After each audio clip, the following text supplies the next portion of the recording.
The night is cool, and a wide bell waits in a dark tower like a moon that has chosen metal. In a few breaths, it will speak, and a whole house will move without anyone looking at a dial. Here, time is not a number on a face. It is a voice you can hear in stone and air. A monk in a hood will know the hour by stars or candle marks, or by a water drop that fills a bowl. And he will pull the rope once, twice, or in a pattern that means rise. You may wonder how the right moment is, found in winter clouds, how the day keeps its shape when light changes, and how work and prayer weave together when no one says 8 o'clock. We will walk one day, gently, from the bell before dawn to the whisper after Cotblin.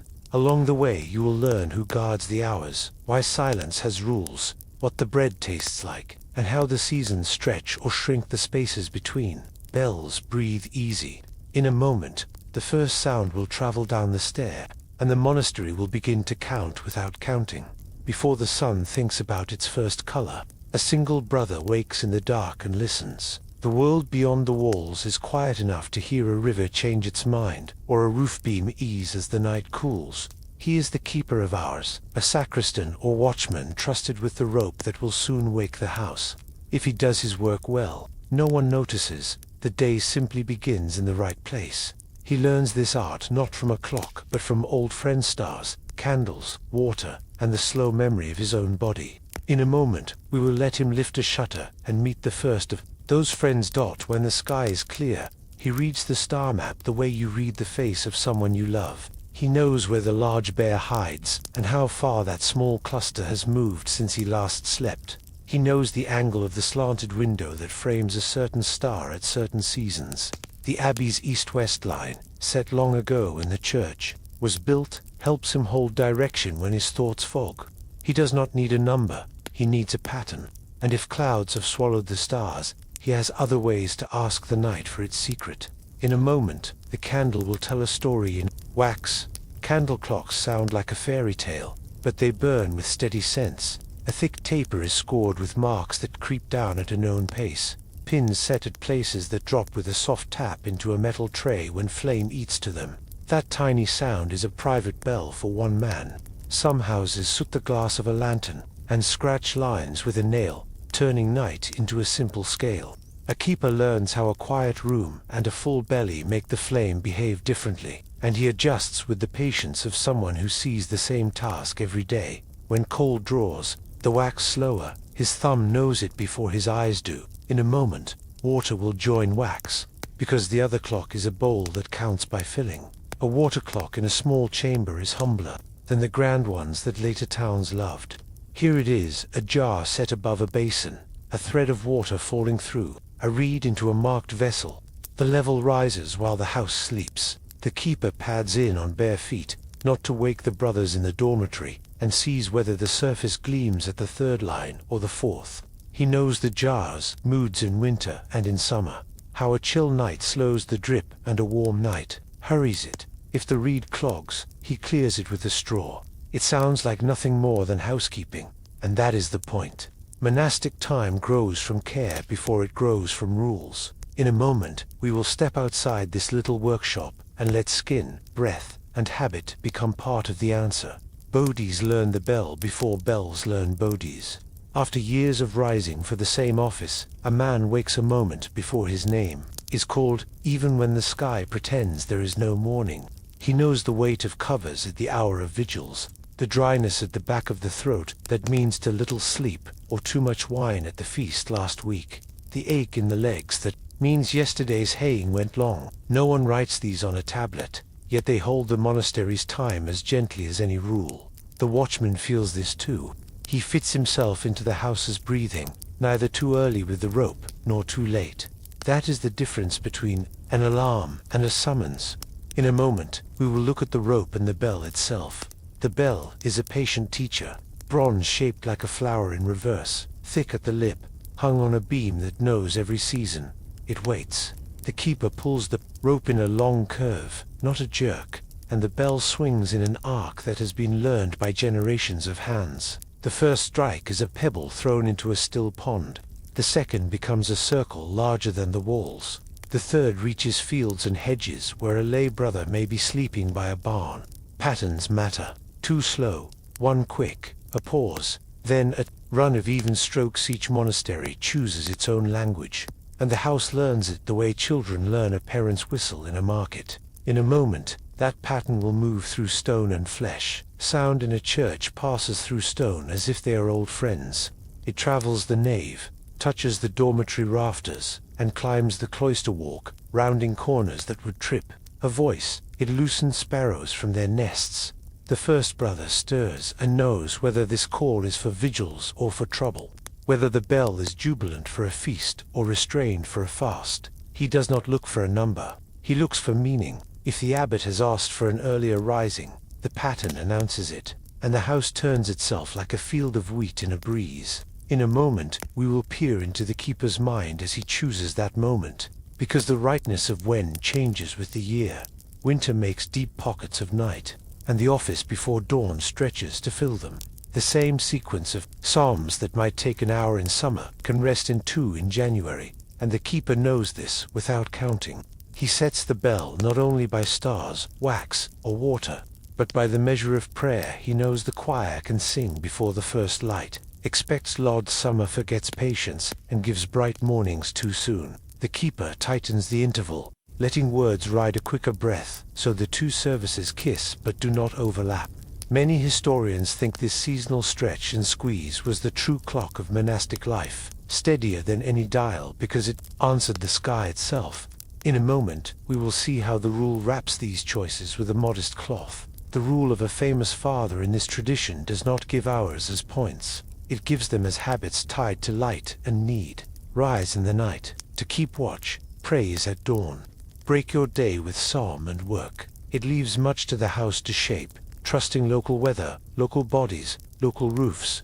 This plain trust is why different monasteries solve the same puzzle in different ways. A candle here, a water jar there, a star window in the north aisle, a servant sent to the next hill to look east when mist smothers the valley. Later readers sometimes imagine exact clock times and tidy charts. The reality is softer and wiser.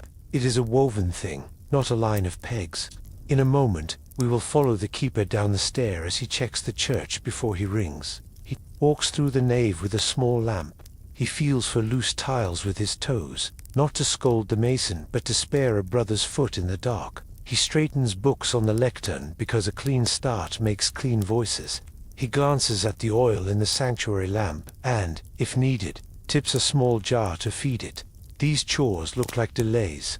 They are actually the tuning of an instrument. Before the first note, if a storm pressed all night, he throws a cloak over the bell rope, so it will not slip under a wet hand. He thinks not of minutes, but of readiness. In a moment, the rope will move. When he pulls with the memory of every winter and summer in his bones. The bell answers with its low vow, and that sound is a thread that runs down corridors and through doors. Brothers rise, sandals, find the floor, and the dormitory becomes a river of cloth headed toward the church. The watchman listens for the house itself, the soft rustle that tells him he has neither robbed them of sleep nor left them too late. A bell out of season is as irritating as a friend who calls at the wrong hour. A bell in season is a kindness. This is why the keeper's work is more art than science. In a moment, we will watch the first men reach the choir. They bow in the porch, fingers cold, breath a thin cloud in winter months. They do not glance toward a clock. They glance toward the altar and toward the place where the cantor will give the first tone. The keeper slips into his stall without fuss, the rope settled, his little world in order. If a brother has been made watcher for this week, he will sit where he can see the abbot's hand and catch the sign for any change. A house this trained does not need to be told loudly. It listens. In a moment, we will catch a modern thought and let it pass. The idea that life without numbers must be chaos. It is a friendly misunderstanding. We love dials because they are clear, so we picture people without them as lost. But this house is not lost. It is tuned. Think of a kitchen, where an old cook puts bread in the oven and knows by smell when a loaf is ready. No timer rings, yet nothing burns. The monastery lives like that, with signals learned over a lifetime. The feel of a season in the hallway, the pace of a psalm pointing to dawn, the weight of a bell rope in a wet month. The keeper's art makes these signals trustworthy. In a moment, we will go back to our first question in the hook, how the right moment is found in winter. Clouds, and answer it with a small story. On a night when fog has eaten stars and a chill has slowed both wax and water, the keeper walks to a narrow slit that faces east. He cannot see the sky, but he can see the pale square of fog above the orchard. He has learned that when that grey rises a finger's width, dawn is hiding behind it. He waits for that rise, hums a psalm under his breath to count the breaths, and when the hum reaches a certain line, he knows the light is near enough to set the house moving. He pulls the rope, and by the time Lauds begins, the first true color touches the window glass. It looks like magic. It is attention. In a moment, we will feel how this attention becomes peace for everyone else, because one person watched the night closely. The many can move without worry. There is no checking of pockets, no tapping of wrists, no fretful glances at shadows. The bell cares for that. It wakes the baker who began before everyone to knead the morning loaves. It wakes the infirmarian to warm a cup for a brother whose cough deepened in the cold. It wakes the reader who will carry a page through the night office, his voice unrolling like a ribbon in the dark, giving shape to time. And it wakes the field hand who will not yet go to the field, because prayer comes first, but who will carry the bell's steadiness into the day's labor. In a moment, we will set our faces toward the moment after the long watch. The last note of the night service hangs in the vault, a heartbeat longer than daylight would allow. Then comes a moment you could miss, a lightening of breath, a small shift as the community waits for the next bell.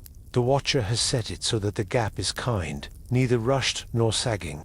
Dawn has not yet broken, but it is near enough that Lords will greet it instead of chase it.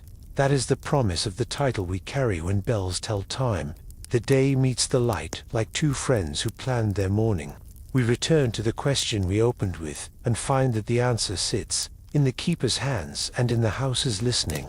In a moment, we will step into that first gentle service of the day, and watch how chant paints the darkness thin, how washing hands feels like waking a second time, and how the monastery tastes dawn, even when clouds keep the sun shy.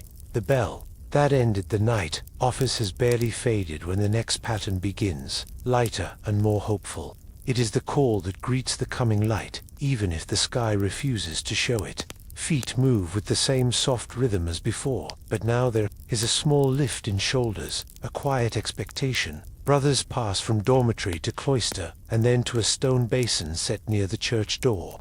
Cold water makes fingers wake, faces stir, and thoughts gather. The last of sleep slips away with the drops that fall to the floor. In a moment, we will step through the doorway and feel how the first service of day paints darkness thin without hurrying it. The church is not bright, but it is less dark than it was. A small lamp still burns near the altar, steady and ordinary. If the house has simple windows of clear glass or waxed linen, the hint of grey at their edges is already a promise. If it has colored panes, the colors are asleep now, waiting to bloom with the sun. A monastery learns both kinds of mourning and loves them each for what they are. A brother bows in the porch, touches water to brow again, and takes his place in the choir.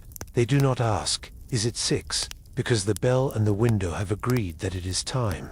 In a moment, the first note will rise, and you will hear. That chant can tell you where the sun is, even when your eyes do not. Lords is the kind of singing that faces dawn. The tone is steady, the pace a little quicker than the long watch of the night. The words full of praise that assume light is on its way. A single voice gives the starting line, and the rest answer. The exchange feels like breathing done with many chests at once. If the sky is already pale, the sound fits it. If the sky is late and heavy, the sound brings the light in by the ear. Many historians think this was the point as much as any rule, to let music mark the shape of the day. When clouds hide the sun and winter lengthens the world's yawn, in a moment, we will feel the body keep time too. Because prayer here is not only words. Hands rise and fall, not grandly, but in small, known gestures. There is a bow when a psalm begins and ends, a turn of the head toward the reading, a step forward for the one who will carry a short verse. The wooden stalls creak the way a ship creaks, and the sound is not a distraction. It is a reminder that the house is a boat, and the plain song is the steady old stone gives the voices back with kindness, smoothing rough edges, allowing thin throats in winter to sit inside the stronger ones. In a moment, we will step outside the line for a breath, because a practical warmth waits in the cloister to keep the morning from biting. Between night and day, the cold can be sharpest. Most houses kept a small room for heat, a simple fire in a brazier or a hearth that pushed comfort into a corner of the cloister. Some later called it the warming room. Brothers who are old, sick, or fresh from a fever may be sent thereafter, lords for a short time to keep the chill from setting teeth. The rest warm hands on sleeves and return to the church with a little more kindness in their fingers. Heating is not generous. Wood is dear, but a monastery is not cruel to its own. In a moment, we will come back to the basin by the door and notice how washing, warmth, and words braid one rope. The wash at the threshold is not about dirt. It is about attention. Cold water tells the skin. Now, it is a second bell, personal and quiet. The warmth in the small room says, "Continue," and the singing says, "Here is where we are in the sky, even if the clouds disagree." The three together keep the day's opening balanced. A cook passing with a basket toward the kitchen hears the chant and knows he is on time. A brother on watch at the gate hears it and knows the town is still asleep. The infirmarian hears it and starts a kettle before the sick wake. In a moment, the words of Lauds will show their other useful secret. They are short pieces that divide the hour into calm. Bites the office is not one long push. It is many small doors. A psalm closes, and another opens. A short line introduces a longer one and returns after, like two bookends that keep thoughts from falling over. The pieces feel natural to men who live by bells, because bells also divide. Without scolding, the cantor moves the house along with a raised hand or a simple hum of the next pitch. If the sky has turned from iron to silver, the voices brighten without speeding up. If it stays dull, they keep the promise anyway. In a moment, we will let a tiny noise join the music, because even cloth can tell time here. A brother near the door adjusts the curtain to stop a draught that has found a seam. The hush of the fabric is as gentle as the last note of a psalm. He has done this so often at this point in the service that you could set your morning by it. A shaft of grey light finds the page in a book, too dim to read by alone, but hopeful. The reader's voice has a slight echo now that it did not during the night watch. And that change is a clock. If there is snow outside, the church seems brighter than it should be, as if winter has thrown white sheets across the world to reflect dawn back into the room. In a moment, we will step inside the words and feel how they name the sky without naming minutes. The psalms chosen for this hour talk about morning with images that any farmer would understand. Birds, the lifting of lids from wells. They do not say 6 or 7. They say wake, rise, sing. When you meet that kind of language every day, you learn to live by it without fuss. The abbot does not need to lecture on time. The choir teaches it softly. Later, when the brothers go to work, the rhythm they learned here will follow their hands. A field tilled too quickly after rain feels wrong. The way a psalm rushed feels wrong. Attention is a muscle, and Lauds is where it stretches after the night. In a moment, we will sit with one brother whose eyes are on the window more than on the page. Not every morning is the same for a human heart. A man with a worry, a letter from a sick sister, a roof that needs repair, listens to Lauds, and also listens to the slow change in the glass. He counts his breath through the lines and lets the light tell him that the day has room. Even in a monastery, a person can wake too fast and chase the sun.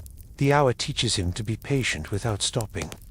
That is a different kind of clock than one that shouts. In a moment, we will visit the kitchen without leaving the choir, because smell also keeps time. Bread began before this, in the dark, when the baker knew by feel that the dough had risen. Now the first warm edge of it slips into the church, by way of the cloister, and makes the low stomachs whisper. The smell is a hymn as loud as any. It tells the brothers that the table will be ready after the next service, that the day has a shape beyond the psalter. A house where bodies and words agree at dawn is a house less likely to stumble. Many historians think this simple harmony, matching work, smell, matching sound, was the monastery's real strength. In a moment, we will watch what happens when the sky surprises everyone. There are mornings when clouds break suddenly and send a bar of light across the floor. The note being sung at that moment seems to find a new color. Heads do not turn. The rule asks for focus, but many faces soften because the music has been telling them to expect this, and now it is here. On other days the light never comes during Lord's, and that is fine too. The service becomes a lantern that carries them to it. You do not need a clock face when the hymn itself stands guard at the gate of morning. In a moment, we will notice the rules that protect this softness. Silence still holds its place. No one leans to whisper. If a brother must ask for a book, he uses a sign taught at table and choir, so mouths rest. The quiet is not empty. It is a woven cloth that keeps the hour warm. After the last psalm, a short prayer, and a blessing, the choir breaks like a calm stream around a rock, each man returning to his path with a steady face. Voices will return where they belong, in the chapter house, in the workyard, in the scriptorium after the next bell. For now, the morning has been named. In a moment, we will walk with them out into the cloister and see how washing a second time, or warming hands for a breath, becomes a bridge to the day's first meeting. In winter, the keeper of hours might give a minute's kindness for men to rub warmth back into fingers before prime. In summer, he might shorten the gap because the sun is already climbing the wall and fields are calling. The same bell that summoned prayer now guides transitions, unhurried but definite. You feel the house as one body, limbs waking in order. Somewhere, a brother checks the sundial on a wall, more out of habit than need. Its shadow is faint, but it agrees with the chant you just heard. Agreement, not precision, is what calms people here.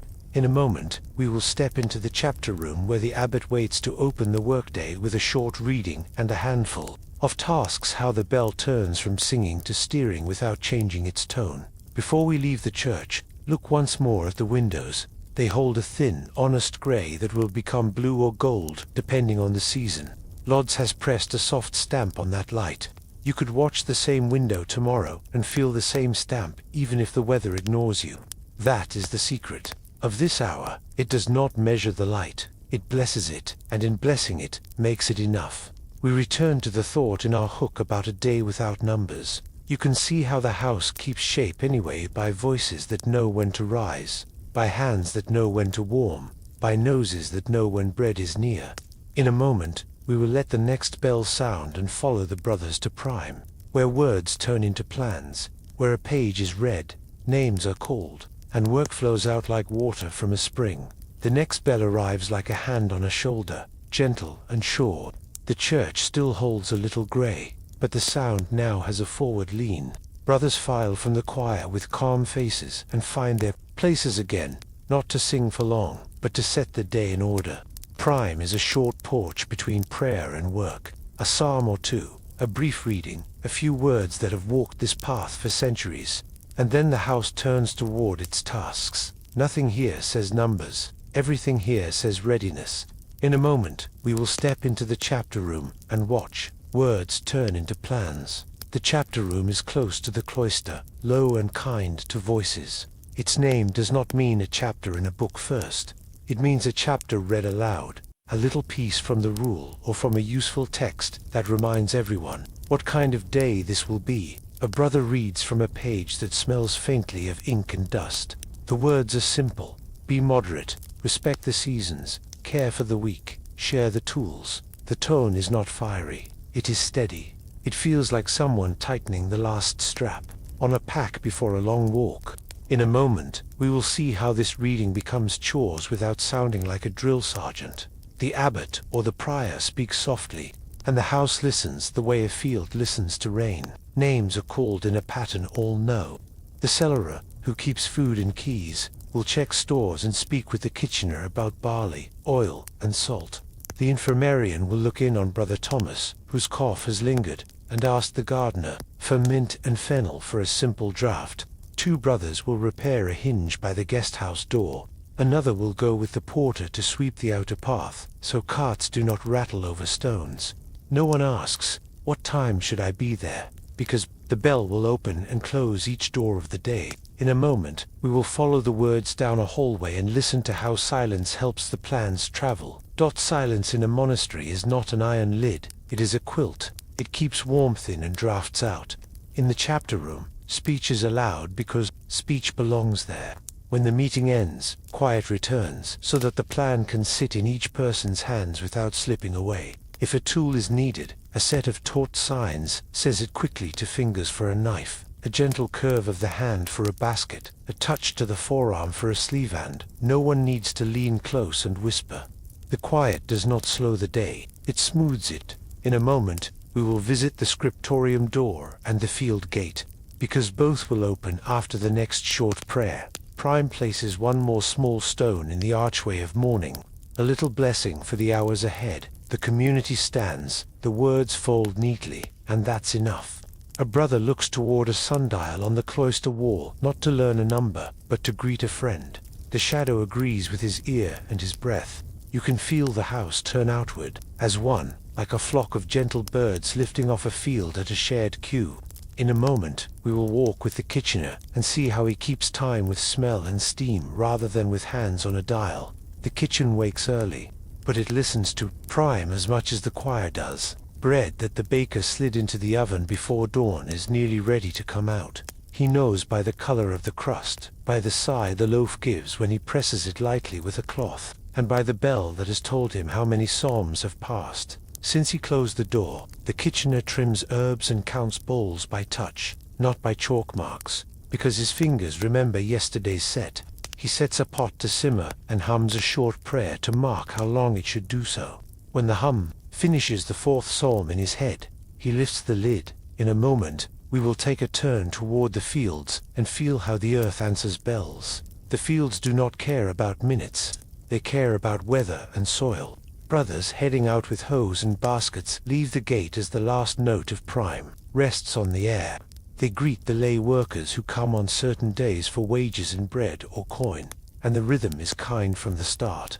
No one says, "Start at 8, because the bell and the sun have already made a handshake. If a heavy dew lies on the leaves, they begin with tasks that do not bruise the plants. If the sky looks quick to heat, they pull weeds while the ground is still soft. And if a cloud shelf promises rain by midday, they plan to stack sheaves near the covered shed before Sext calls them back in.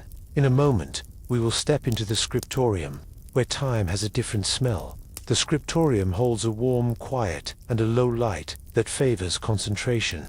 Windows are high to spare pages from glare. Benches and desks are set so elbows do not collide. Quills wait in a pot like small cranes at rest. At Prime, the armorius, the keeper of books, reads a line from a gospel or a saint's life, and then passes out today's work, a psalter to be corrected, a new folio to be ruled, a margin to be dressed with faded red lines, a horn to be scraped thin so it can press chord lines into parchment. The copyists do not glance at an hourglass. They glance at the page and at the bell tower through an open slot.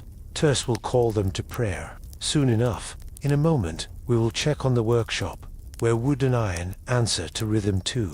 The carpenter and the smith keep their corners as carefully as the librarian keeps his. A bench holds a frame for a new door.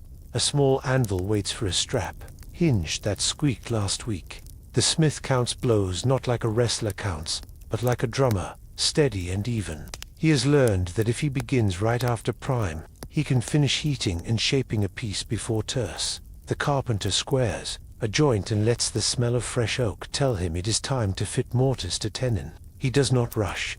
A rushed joint will split when weather speaks. When the bell rings, they will bank fire and lay tools in order, so nothing sharp offers a surprise when they return. In a moment, we will slip back to the chapter room and touch on why the meeting felt so firm even without clocks. The chapter meeting works because it sets intention, not because it sets numbers. The abbot serves as a quiet tuner for the house's instrument. If a brother has erred, a small correction is given there, in daylight, where faces are calm and shame is not invited to shout. If a guest arrives with news of a poor harvest nearby, the almoner hears it here and adjusts his basket for the day.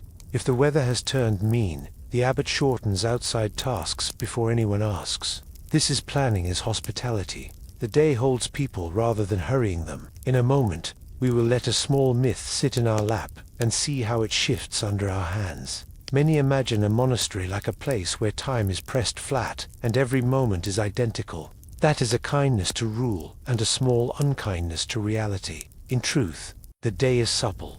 Feast days add color and chant. Fast days remove meat and keep meals simple. Harvest weeks lengthen field hours and shorten desk time.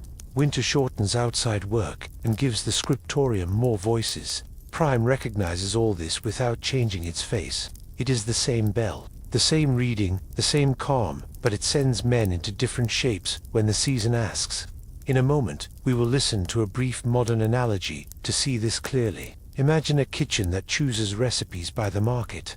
On a bright day, herbs swell, and the cook leans on them. On a rainy day, roots are brave, and the pot grows heavy. The stove does not change. The cook does. Prime is the stove.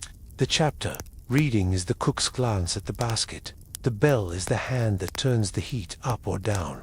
A clock could tell you numbers. The bell tells you what kind of day to make with those numbers. In a moment, we will peek at the guest house, where monastic time meets village time without a quarrel. The porter keeps a small window by the gate and listens for steps. If a traveler comes while Prime is going on, he offers a seat and a cup of water and explains with a smile that he will be served as soon as the brothers return. The guest house runs on the same bells as the church, but it bends to kindness when needed. A mother with a baby does not wait for sex to be fed. A hungry man is offered bread from the early batch. The porter knows he lives at a doorway between worlds. He keeps the monastery's rhythm in one ear and the town's in the other, and he does not let them make a tug-of-war out of him. In a moment, we will let the bell climb the tower again and feel how it turns the page to the next prayer. The keeper of hours, the same brother you met before dawn, watches the sky's face. The window that once showed only fog now shows a pale blue, and the sundial's shadow has moved a finger's width since Prime. He glances at the water jar and at the candle, not because he doubts his bones, but because agreeing signs make a day friendly. He touches the rope and feels the bell's weight with a craftsman's pleasure. The next pattern will be for terse, the hour that adds breath to work and invites the scribe to rest his hand for a moment and the field hand to stretch his back. In a moment, we will let that sound travel. But before we do, notice one small thing that keeps this world from falling into fuzzines. Tasks are real. A door must be hung. A loaf must be baked. A page must be ruled with lines so straight they do not tilt a reader's mind. Prime makes sure these things begin, and the next bells make sure they stop, shift, and resume. No one pretends that prayer removes the need to sweep, and no one pretends that work can run without prayer to keep it from becoming a kind of greed. The bell does not scold, it simply turns faces together at the same time. That is its true strength. In a moment, we will follow the sound toward the scriptorium and listen to how breath, ink, and short prayer weave into a safe rhythm for eyes and hands. Before we go, look once more at the chapter room we have left behind. The benches are empty now. The echo of a short reading lingers like a thread of smoke after a candle is pinched. The rule's plain words have spread through kitchens, fields, and desks. Prime has done its job without fuss. The day stands steady on its feet. We return to our hook and see one question already gently answered. How does a day keep its shape when the light changes? It keeps it by agreement between bell and body, between reading and routine, between seasons and sense. In a moment, the bell for terse will sound, and we will take a seat by a window in the scriptorium to watch how a page grows one breath at a time, how a quill can hear a bell, and how short prayers keep tired eyes kind. The bell for terse is a bright thread cast across the morning, and the scriptorium gathers it. Brothers leave benches in the chapter room, close the tools in the yard, and step into a room tuned for focus. The air is cooler here, set by high windows that bring daylight without glare. Desks tilt just enough to save backs, and each place holds a wooden board, a small knife, a quill or two, and a pot of ink as dark as tea left too long. Voices fall away without being told. A page lies waiting, lines faint as breath drawn on a cold pane. In a moment, we will sit and let the body find a gentle pace that can last. Breath keeps time. A line begins as the chest lifts, the nib touches, down as the chest settles, and a small pause at the end of a word lets hand and lungs agree. No one makes a show of it. It is simply a habit learned from long mornings like this one. A quill trimmed well will sing a little on the parchment. the note changing slightly when a curve becomes a straight, or when a loop closes on itself. The sound is not music, but it feels like it, and the ear trusts it the way the eye trusts the ruling underneath. In a moment, we will watch that ruling return from invisible to helpful. Before words come, pages are prepared. Parchment, once the skin of an animal, has already been cleaned, stretched, dried, and scraped until it is smooth enough to take ink, yet not so smooth the ink floats.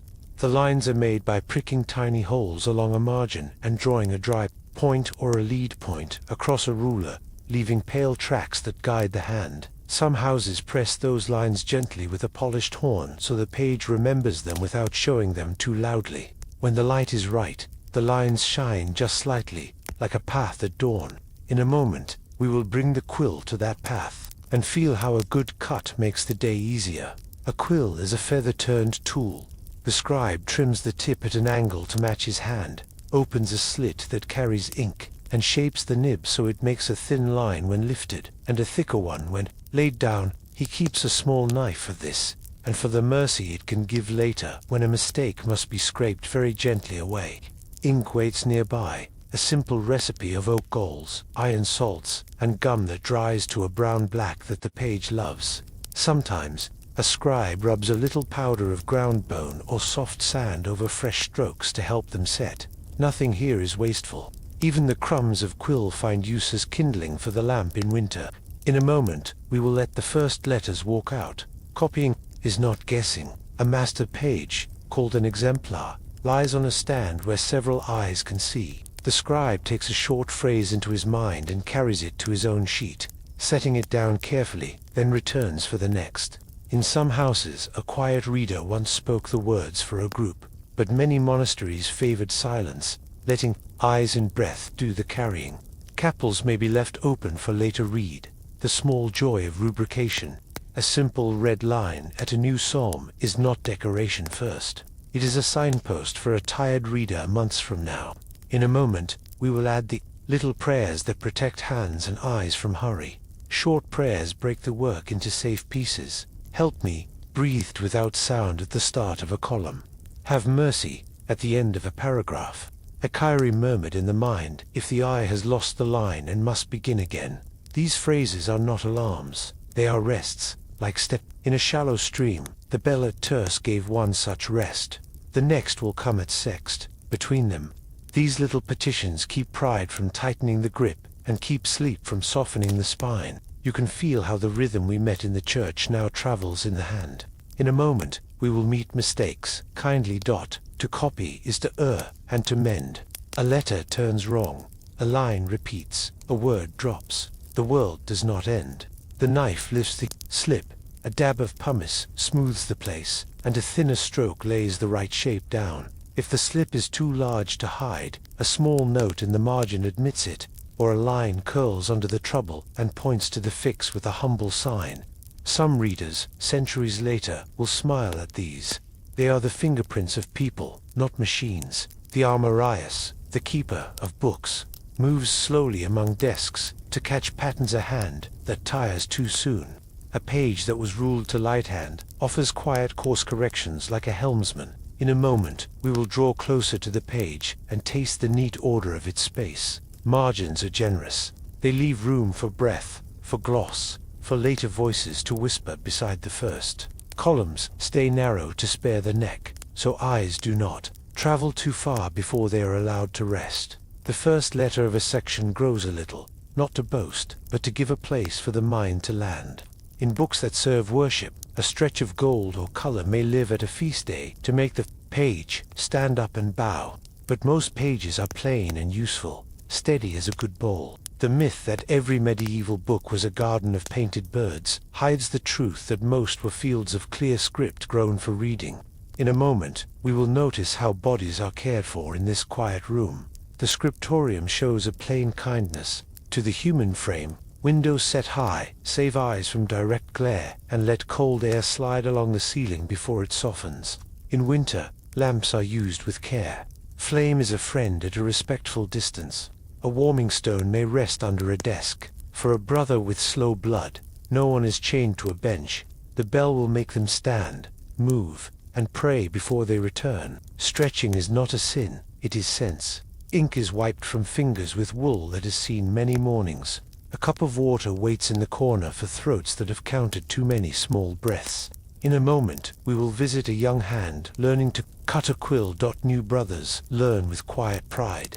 An elder sits beside them once, then lets them try and fail without scandal. The first cuts are crude, the first letters heavy, but a pattern emerges. Trim, test on a scrap, trim again, then copy a line that is older than anyone in the room. Soon enough, the younger hand finds that breath can steady even a nervous wrist. He discovers that the quill thanks him if he turns the page a little instead of twisting his arm. He learns to keep the knife's edge honest with a small stone that lives in the desk, like a pet. Learning here is slow and safe. In a moment, we will listen for the sound the room makes when attention is at its best. There is a soft choir even when no one sings. Quills rustle across parchment like reeds in a steady wind. Pages turn with a dry hush. A stool creaks, then settles. Far off, a baker's peel slides under loaves and returns. The bell tower breathes. Without speaking, when a scribe dots an I or crosses a T, the tiny tap is like a bird landing. The whole room is metronome and melody together, and the tune tells the time more gently than any dial. If you listened yesterday, you would know that this is the hour between terce and sext, simply by this sound. In a moment, we will pause on a story that corrects a friendly mistake. Many people imagine monks copying from dawn to dark without change. It makes a tidy picture, but it leaves out the body and the farm and the guest at the gate. Not every monk writes. Not every day asks. 4 pages. Some houses hired lay scribes in busy seasons. Some traded grain for books rather than ink for ink. A monastery is a village with many crafts, and the scriptorium is one workshop among others. It is important, yes, but it does not eat the whole day. The bells keep it in its place, which is partly why the work stays sweet. In a moment, we will notice color joining the rooms, plainness, rubrics, and simple decoration wait like spices on a shelf. After text is set, another hand returns with red to mark beginnings and responses. On feasts, a small burst of blue or green may stroll into an initial, a leaf curling in the margin like a quiet smile. Gold leaf, when used, rests on a bed of jessup, laid thin as breath, and pressed with patience. It is more ceremony than craft, and it happens less often than tourists suppose. Every stroke costs time, and time is paid for with chant and bread. Even the plainest book is dear, which is why pages are sewn into quires, quires into bindings, and bindings cared for as if they were hands. In a moment, we will watch the room shift when the next bell calls. The sound for sext finds the scriptorium. Mid-stroke, no one jumps. Quills are laid down with care so the nib does not dry hard. Knives are sheathed, ink lids pressed, and the breath that kept lines even now keeps the transition even. The brothers stand, flex fingers, dab a speck of grit from a cuff, and file out, leaving the pages like a field half-harvested, neat rows waiting for afternoon. A good bell changes the room without raising its voice. The work will be thereafter, the prayer and the meal. The hands will be better for the pause. In a moment, before we follow them, we will glance once more at the desk and note the small signs that tell a scribe exactly where to begin again after bread. A tiny tick at the edge of a line, a faint dot beside a word, a page corner turned just. So these are thread ties in the fabric of work. They save a brother from the little panic of where was I, and that mercy reduces mistakes. The armorius will pass through later to check that lids are on, that lamps are cold, that no page lies too close to an open window. This quiet stewardship is the twin of the watchman's work with bells. One keeps hours from drifting, the other keeps pages from. We return to our first questions about breath and rhythm and find them answered on the table. The page grows because time is kindly broken.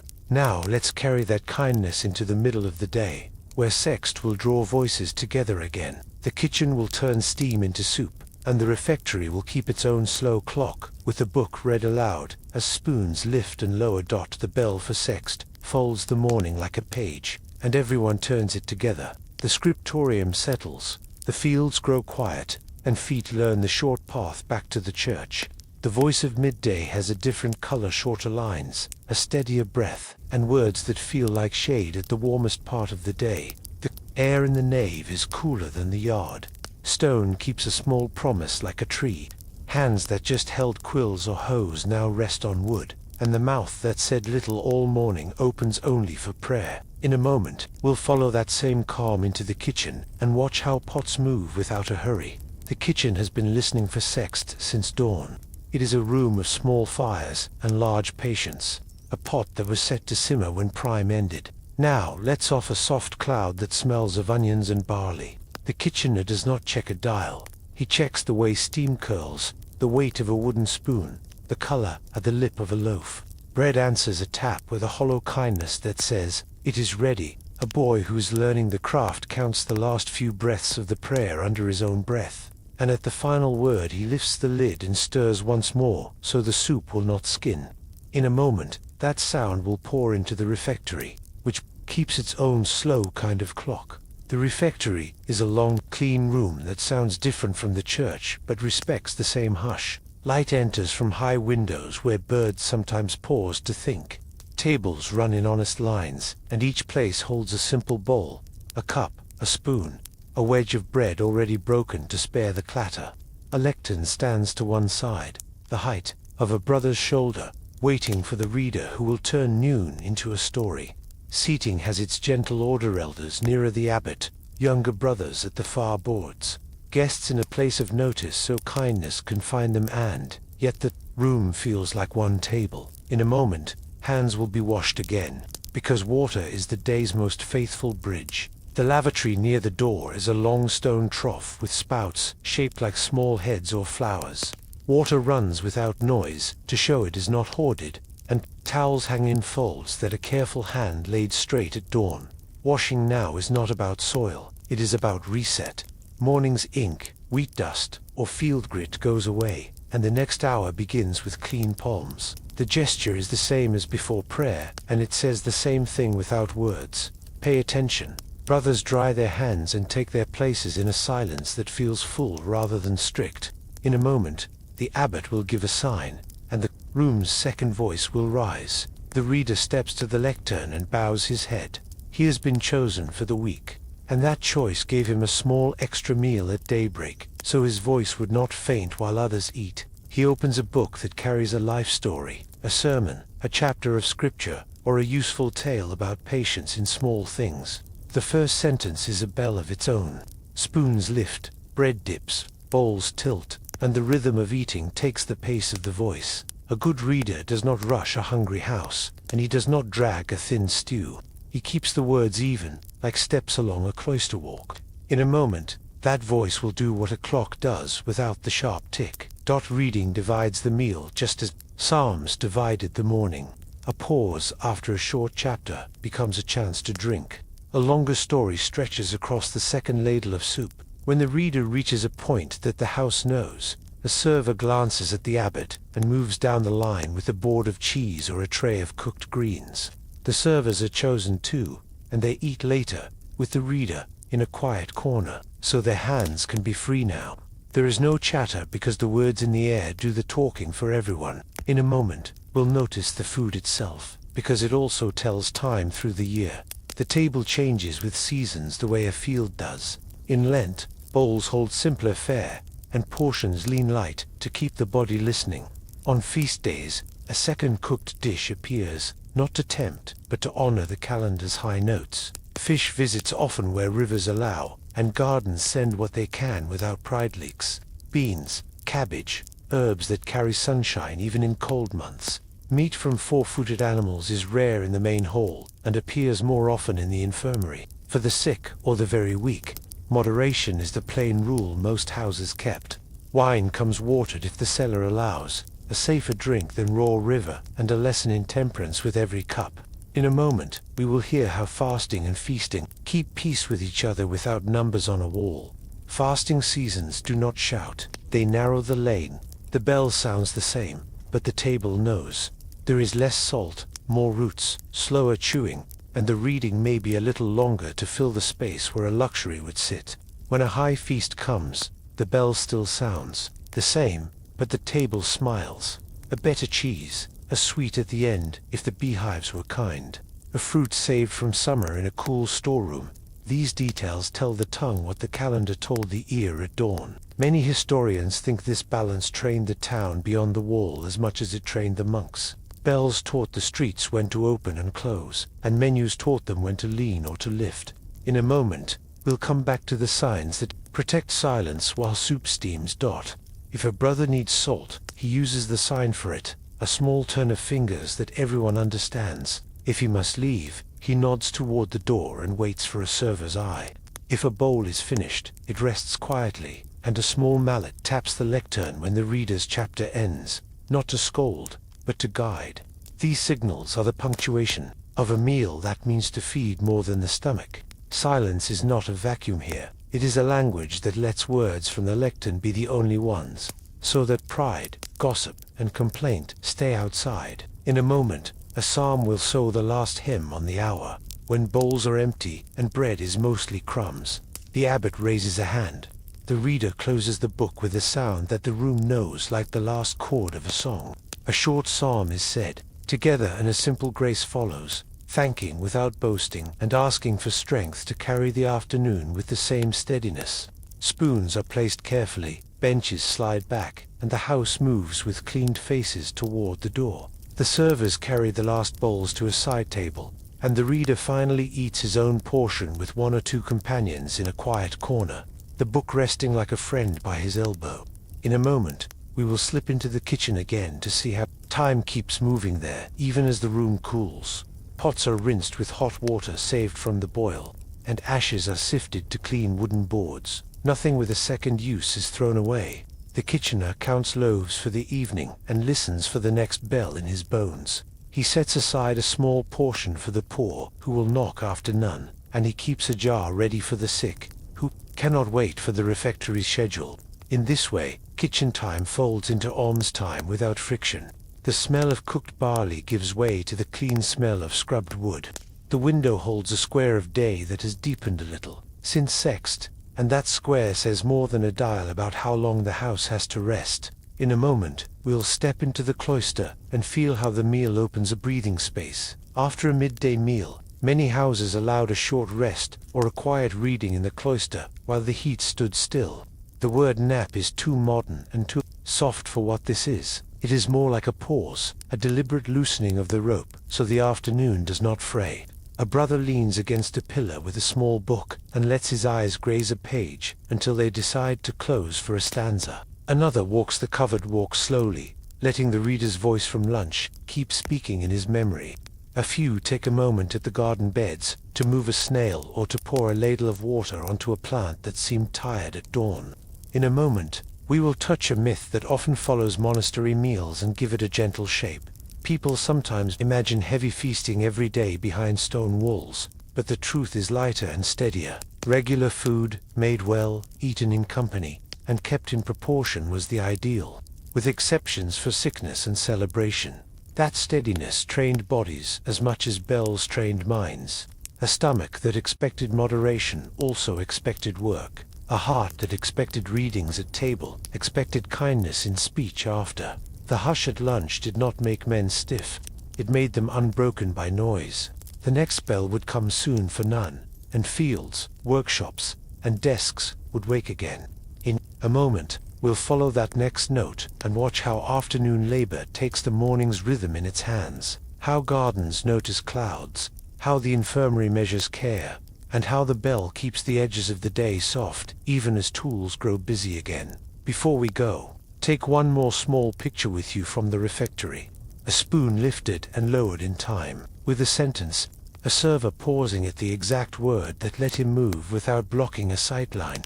A reader taking a sip while the room waited, then finding his place again with a finger that knew the page by touch. None of this needed a ticking thing on a shelf. The meal kept itself by listening. We return to the thought in our hook that this house counts without counting. You can feel it now in your own breath, the way the day widens and narrows with bells like a lung.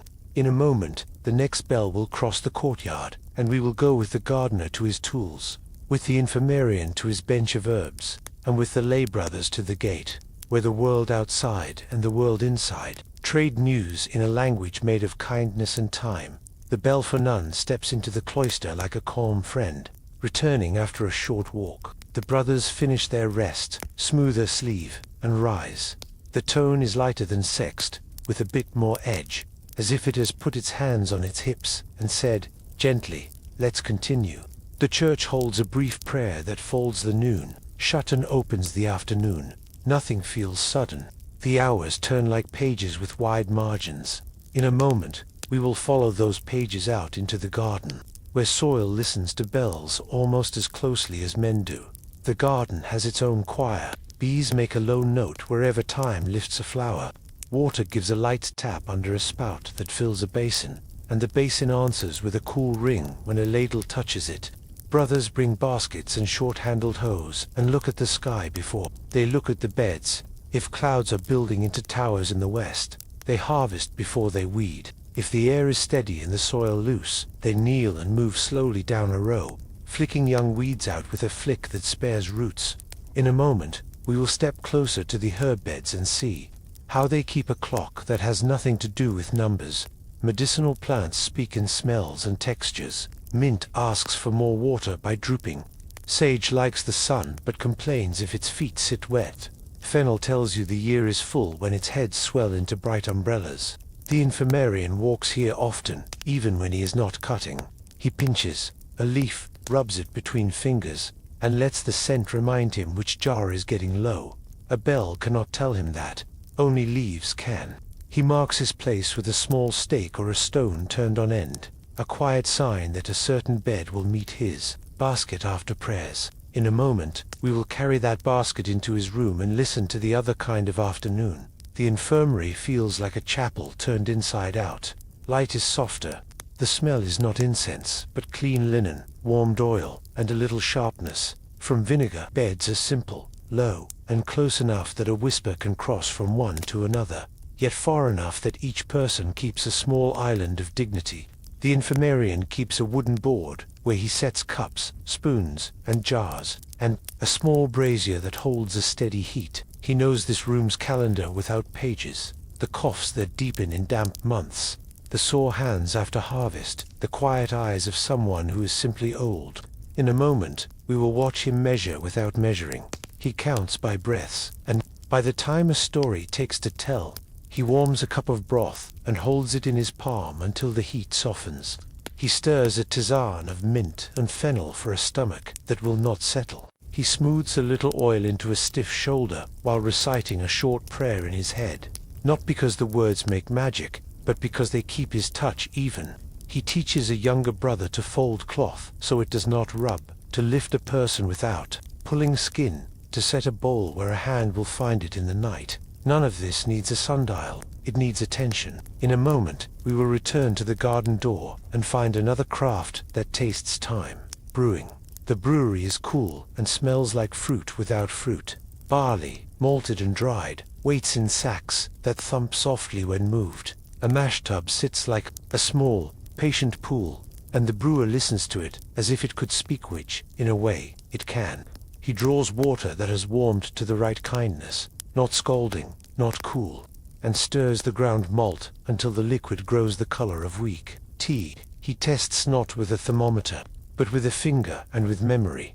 It should hold heat, the way a sleeping child's forehead does. In a moment, we will hear how the bell helps even here, where yeasts do not care about psalms. Timing in brewing belongs to the living little things in the grain, but the bell sets the rhythm for the human parts. Stir now, strain at the end of none, boil through the short reading after, cool by the start of vespers.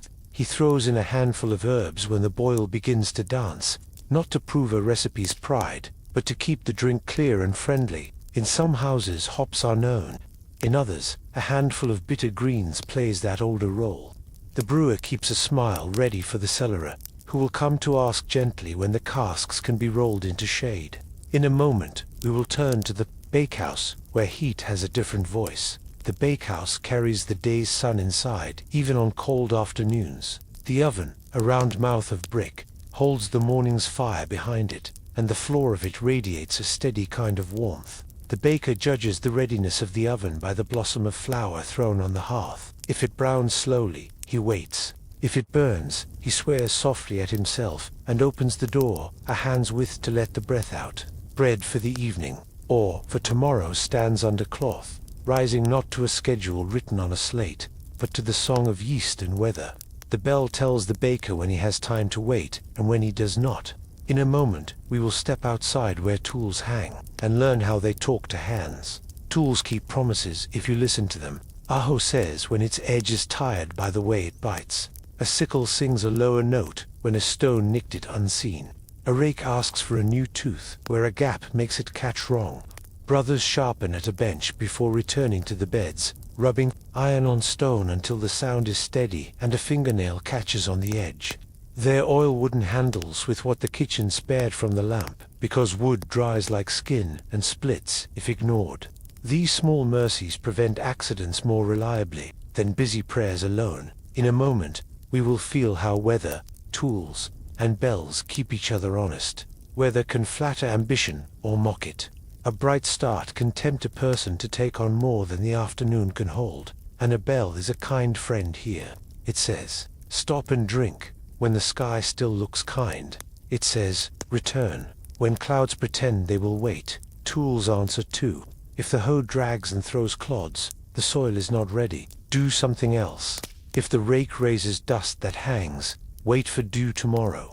Many historians think this dialogue between heaven, iron, and sound was the monastery's secret to staying sane. You do not fight the day, you work with it. In a moment, we will find a soft story in the brewery to show how patience beats speed. A young brewer once hurried the cooling, carrying the hot wort to a too-cold corner so that he could pitch the yeast before the bell for vespers. The yeast sulked, and the brew went flat. The elder brewer chuckled and told him to taste a slow batch side by side with a rushed one a week later. The lesson stuck. The bell is not a whip. It is a companion that keeps you from losing the afternoon to anxiety. If the yeast is not ready until after vespers, the young man learns to tuck it and bid it good night, and to wake early. Beer does not pray, but it rewards those who do. In a moment, we will step back into the infirmary and see how the same rule cares for people. An old brother has a fever that rises in late day. The infirmarian has learned that turning him toward the window for a short while in the calm after none lowers his brow enough that he can sleep at vespers. He does not count minutes. He watches breath, cheek color, and the dampness at the hairline. He tells a younger helper to warm a small stone by the brazier to lay at the foot of the bed. Not hot enough to sting, just warm enough to soften a cramp. He reads a few lines from a familiar psalm in a voice he would use for a child. The fever listens to none of this, but the man does, and that matters. In a moment, we will visit the garden again, where the infirmarian's basket returns for evening. Shadows lengthen, and plants cool their faces. This is a good hour for cutting certain leaves, when their oils are settled but the dew of night has not yet arrived. The infirmarian's knife makes small whispers among mint and sage. He carries the basket back and hangs bundles upside down in a dry loft that smells like afternoons of summers past. The loft is his library, each shelf a different season written in green. Nothing here is frantic. The bell for none created this breathing space on purpose. In a moment, we will go to the gate and see how charity measures its time gently too. Almoner keeps watch near the court where those in need appear. After the meal, he set aside bread, a ladle of soup, and a bit of cheese. Near none, he opens the door and greets whoever stands there. Each person has a story that could swallow the whole day if he let it, but the bell gives him a frame. He hears enough, gives enough, and blesses the rest to the next visit or to another house, with a few directions in plain words that do more good than sighs. He keeps a small jar of salve for a blister and a quiet word with the porter so the gate stays kind. In a moment, we will slip back to the bakehouse, where people say time is money, but the baker will tell you time is bread. The baker lifts a cloth and smiles. The dough has risen as if it knows the bell's shape. He rounds the loaves with a calm push, sets them on boards, and waits for the oven's breath to be right. He learned young that if he slides them in when the oven is still too bold, the crust will seal before the crumb can rise. If he waits too long, he will steal heat from tonight's pot. He chooses now, not in panic, but in conversation with what the day gave him. The bell will take him to vespers soon. He will not rush the loaves to please a number. He will trust the oven and his own palm. In a moment, we will gather the afternoon's threads and see what shape they have made. The garden, the infirmary, the brewhouse, the bakehouse, the tools, the weather, and the bell have worked together like a choir that knows the same song. Each listens and answers, and none tries to sing the whole tune alone. A modern person might call this efficiency. The monastery would call it obedience to seasons, to bodies, to small facts that tell the truth. It is not blind, it is attentive. In a moment, we will touch a friendly myth and set it down almost the same, but gentler. Some think monks did everything on an iron schedule, down to the breath. We have seen that the opposite keeps the rules alive. The bell sets doors, and work decide how wide they open. Afternoon shows this best. None is a hinge, not a lock. The house bends around it and moves. What matters is not precision, but peace. That peace is what let these places feed travelers, copy books, heal neighbors, and keep fields honest for generations. In a moment, we will take a quiet step toward evening, where vespers will draw the light down, small corrections will heal, frayed tempers, and the bell will change from steering to stitching, sewing the day into a shape that rests. Before we go, come back to one simple image from the garden, a hand over soil, feeling whether it is ready. That is the monastery's timekeeper, as much as the watchman's candle or the water clock. The bell invites that hand to ask the question. The hand answers, the house listens. We return to the thought we opened with, that a day can keep shape, without a dial.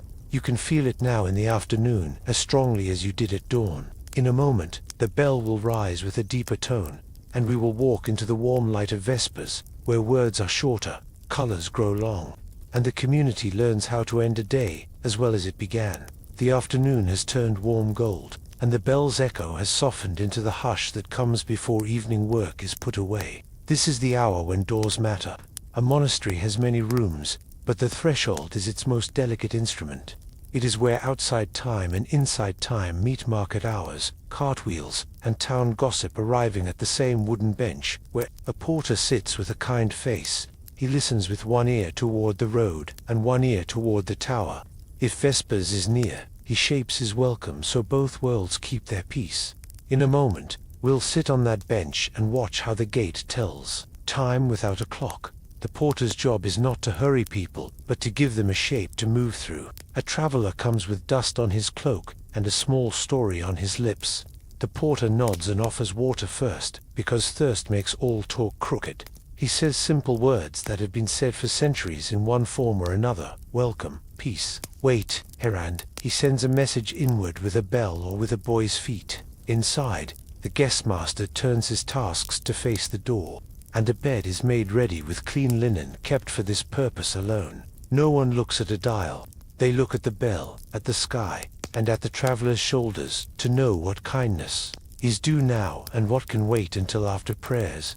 In a moment, the guest house door will open, and will follow without crossing any line too quickly. The guest house breathes like a small inn, but it keeps the monastery's heartbeat. A long table waits, with bread that the baker set aside at noon, a pitcher of watered wine or cool well water, and a bowl of soup if the kitchen fire is still friendly. A guest eats in quiet, but not in silence. The guestmaster asks simple questions: where from, where to, any wounds, any grief, and offers answers that help a stranger find sleep. The rule that guides this house says to see a guest as a gift, not as a problem. That does not mean every door is open at once. It means the right door is opened first.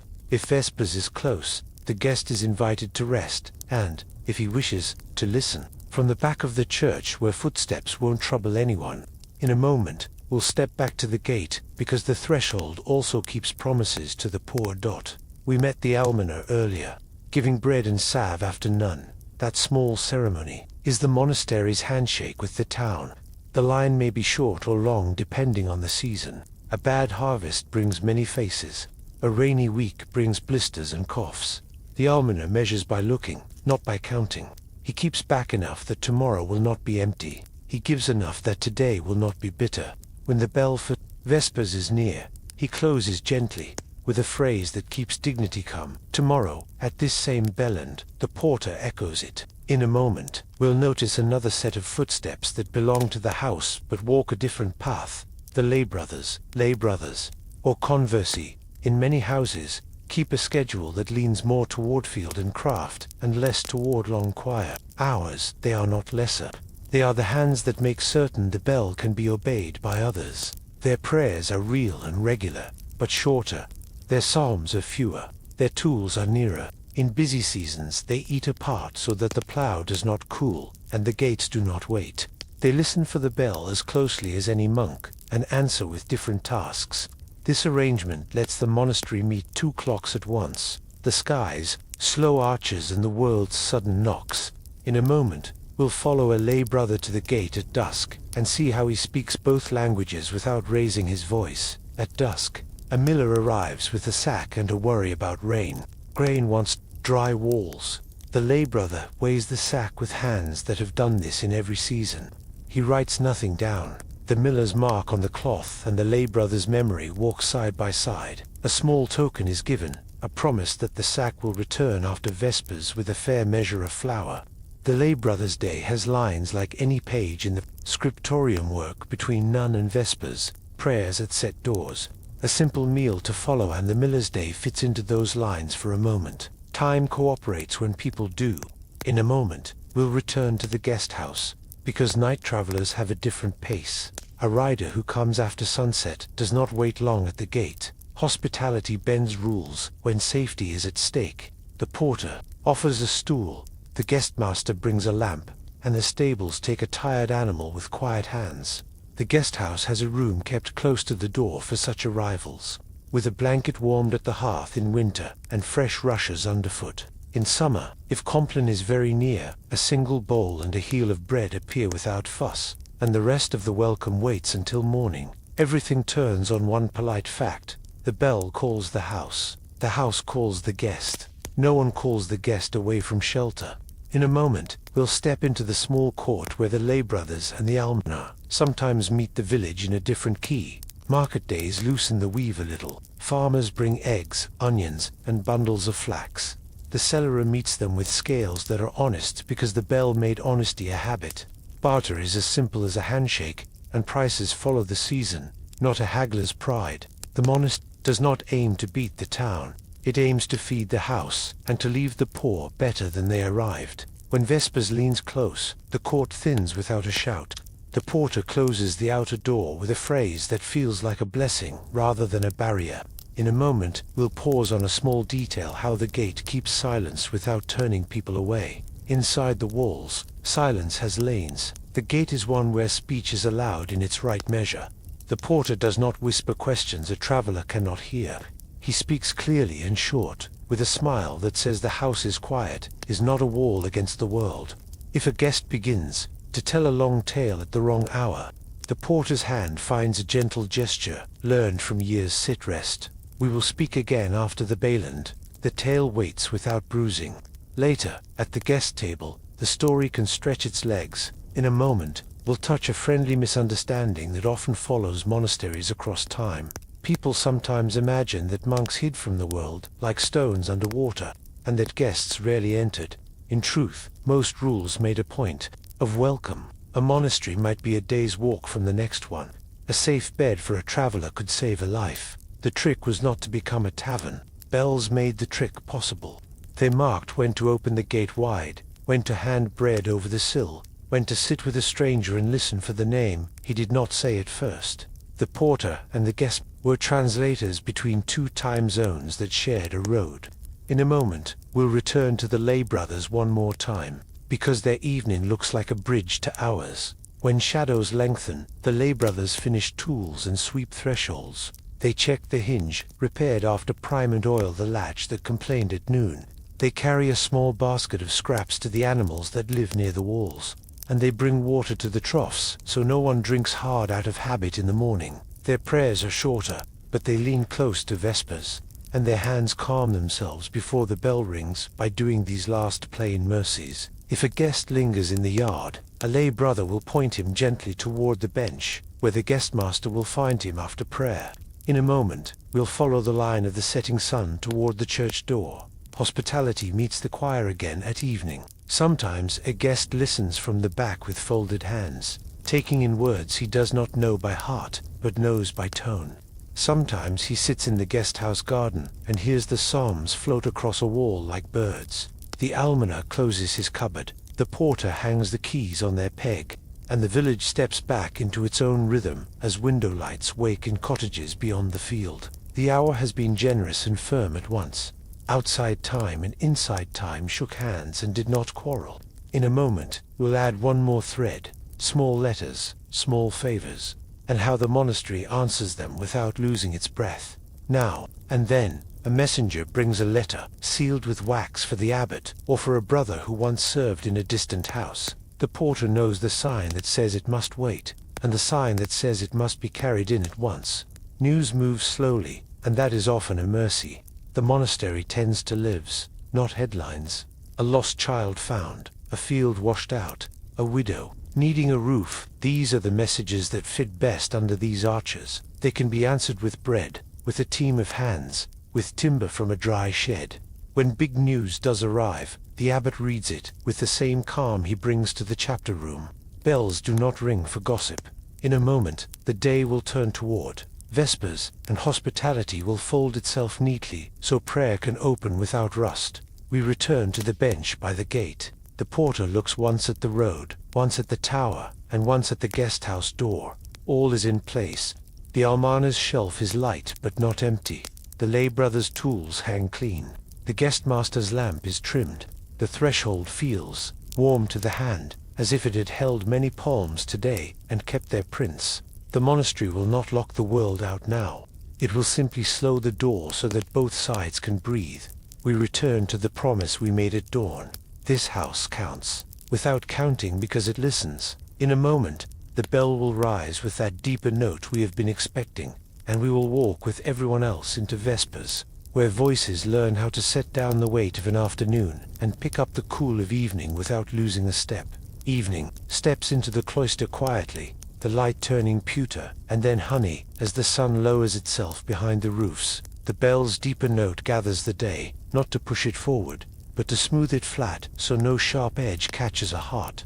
Brothers finish small tasks, wipe a tool, fold a cloth, and turn their faces toward the church. The breeze that moved papers in the scriptorium now moves sleeves in the aisle. Eyes are softer after work. Even a tired back welcomes the long lines of the nave. In a moment, we will listen to Vespers itself, because its shape explains why the whole house calms when it begins. Vespers is a low river of words that knows where it is going. The cantor gives a simple pitch, a psalm opens like a door, and the choir walks through together without hurry. This singing is not a performance. It is a way of breathing together after hours of separate tasks. If you listened at Lord's, you hear the same family of sounds, but with evening's kindness added. The light in the windows leans gold, and the notes lean with it. A short reading cups the ear and sets it down, and a hymn walks in on soft feet. Many houses sing a song that praises evening light, and even if the sky is gray, the voices carry that light indoors. In a moment, we will stand inside one favorite piece that makes dusk feel like a friend. When the Magnificat is sung, the house turns slightly toward joy without losing its calm. The melody rises and falls in curves you could draw with a finger. On the back of a chair, candles may be lit here, small suns that make plain stone warm for a while. They do not chase night away. They teach people how to meet it. Hands move in known gestures, heads incline, and even the floorboards know when to sigh. After the psalms and the hymn, petitions are offered, brief lines that carry the day's cares without letting them spill. Fields need rain, a brother in the infirmary needs sleep, a traveler needs a safe road. No one explains. The words trust God to understand short requests. In a moment, we will notice what the bell has done by now, even without ringing again. The bell began Vespers, and then it stepped back like a good host who leaves the room once guests are speaking well. Its earlier work still holds the air. It gathered scattered attention and gave it one set of rails to follow. The sound in the nave now is steady, because the house agreed to meet here at this hour. Tired nerves unclench without being told to. Stop. Even small frictions from the afternoon, an argument with a stubborn hinge, a word said too short in the yard, loosened under the melody. The bell has become a kind doctor who prescribed rest before the patient knew he needed it. In a moment, we will step from the choir to the chapter house, where another kind of healing begins. After Vespers in many houses, there is a short gathering called by different names, often held in the same chapter room that set the workday at prime. It is a place for small confessions and small corrections. No one makes speeches. A brother stands, bows a little, and says a brief fault in plain language. He took a tool without asking. He spoke too quickly. He dozed during a reading. The abbot answers with a simple word, "Be careful. Ask next time more," with a light penance. That sounds more like a habit to practice than a burden to carry. There are no numbers to tally, no calendar of shame. The point is to keep the fabric from tearing, not to wave the tear in the air. In a moment, we will see how this room keeps its tone from turning hard. Tone matters more than form.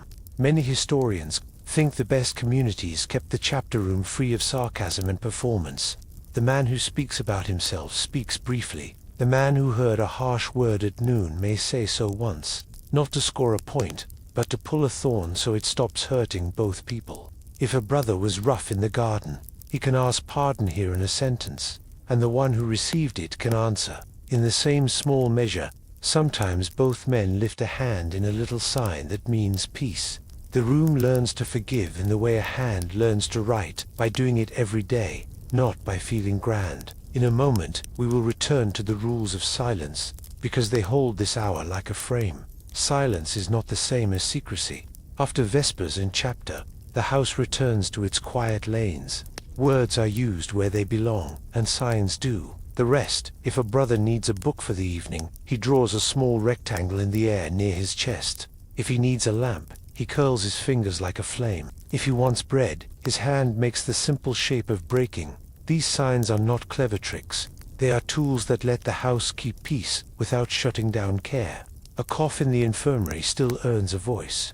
A guest still merits questions at the guest house, but the corridors rest. In a moment, we will see how these signs also keep shy tempers from fraying. Consider a tired mind that might snap at a question if it had to speak.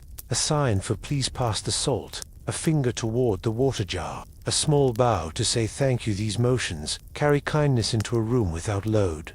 A brother who speaks too much by nature learns to enjoy this grace. A brother who fears words learns to ask without dread. The bell has done its part by bringing them here together. The signs keep them kind once they are gathered. In a moment, we will glance at a corner where confession takes another softer form, private, short, and meant more to guide than to weigh. Not every correction waits for the chapter room.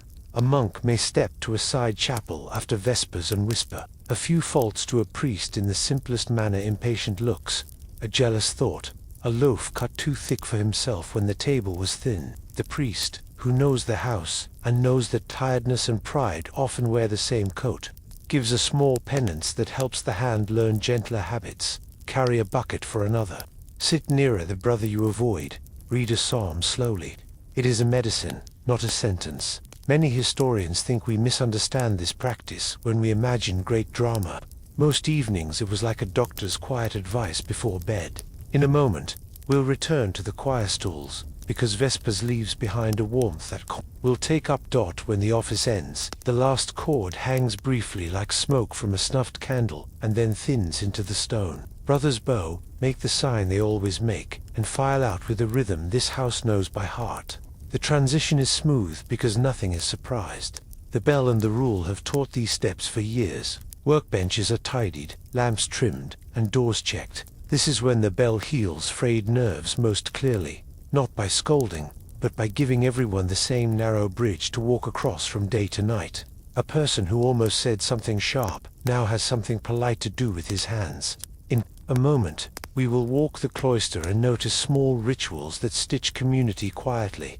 Two brothers who had a testy hour in the yard may choose to walk side by side in the cloister once, without speech, as a sign to themselves that the day will not keep that bruise. Another might set a small loaf at a door where he knows a friend is reading, a wordless piece that tastes like crust.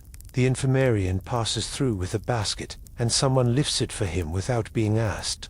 These gestures are not written on any wall. They are learned by seeing them and by needing them. The house wants to end days with the same calm it used at dawn. In a moment, we'll return to the chapter room for one last glance at how small corrections stay small. When a house is healthy, the chapter of faults is brief. It is not a place to relive quarrels. It is a place to remove their hooks. If a brother is harsh by habit, the abbot may speak to him another day in a longer talk, asking about sleep, about food, about worry, because harshness often hides hunger. If a young brother bursts with zeal and cuts someone's patience, he may be asked to take a quieter task for a week to learn slow strength. None of this requires a clock. It requires seeing. The bell's gift is that everyone is present at the same hour, so no one repairs a torn thread alone. In a moment, we will lean into the last light and watch the rules of silence widen into the great silence that waits after Compline. Evening, quiet, has shades. After Vespers, it is pale and friendly, with a little talk aloud where talk belongs. As night draws closer, the quiet deepens. The guest house keeps a soft voice. The kitchen closes. The yard holds only the sound of a waterspout and a broom's last strokes. Signs take over almost fully, and even they grow fewer. A brother who used many signs when he first arrived now finds he needs less. He knows where the lamp is kept and where the bread lies. The house breathes as one, the way it did in the night. Officed long ago this morning. In a moment, we will set one more small detail into place, how the bell itself changes its manner. At Vespers the bell rang with a round, confident body. Near Compline it speaks more gently, fewer strokes, a longer space between. It invites, rather than announces. It remembers that tired minds can trip, and that a calm pace keeps feet safe on stairs. The keeper of hours, the same brother we met before dawn, feels the ropes pull and knows from his hands alone that the day is nearly folded. He has watched stars fade and return. Now he watches windows become mirrors. His work is the same, but his intention changes. He is not steering the ship now. He is bringing it to harbor. In a moment, we will name the glue that all these pieces make together. Because Vespers, confession, silence, and signs are not separate islands. The glue is attention with mercy. A bell calls attention. A psalm trains it. A small confession keeps it honest. A sign preserves it in quiet rooms, and a gentle last bell protects it through the night. Mercy holds each piece together. No one is asked to be perfect. Everyone is asked to be awake. If someone fails, the house gives him a way back that does not require a speech, just a bow and a practiced habit. This is how a community lasts when the sun goes down. It learns how to put the day away without breaking it. We return to our opening, question about a day without clocks, and find another answer. Here bells teach people to listen to one another, not only to time. In a moment, we will walk into Compline, the night prayer, where the great silence begins, where candles grow fewer, where a blessing touches foreheads, and where sleep becomes part of obedience, not an escape from it. Night gathers its soft edges, and the bell speaks once more with a voice that knows the path home. Brothers close doors, set tools where morning hands will find them, and drift toward the church with steps that already belong to sleep. The light is low and deliberate, a few candles spaced like small islands along the nave. Compline does not ask a tired house to climb a hill, it lays a level road. The cantor gives a tone that is more whisper than call, and the choir answers, as one body that has worked and forgiven and laughed a little since dawn. In a moment, we will stand within that quiet road and see how Compline teaches the night to carry us. The prayers here are short and certain, a psalm that has watched many generations go to bed, a reading that feels like a hand smoothing a blanket, a hymn that calls evening a friend instead of a threat.